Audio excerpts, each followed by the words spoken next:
Hey friends, and welcome back to my YouTube channel. In this video tutorial I will show you how to download or install Reaper actual game for free with the Steam launcher on PC.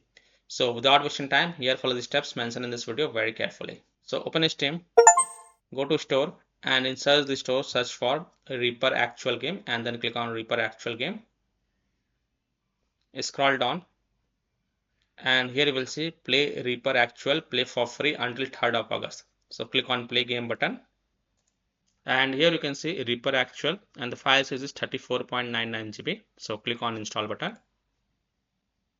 Read the EULA terms and condition and then click on accept. Then go to library.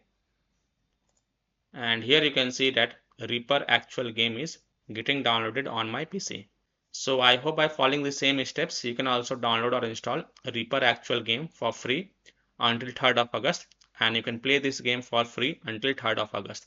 So that's all for this video. If this video helped you, then please like and share this video, and also subscribe to my YouTube channel to get the latest updates. Thank you.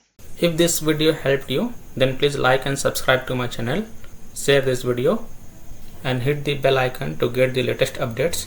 Thank you.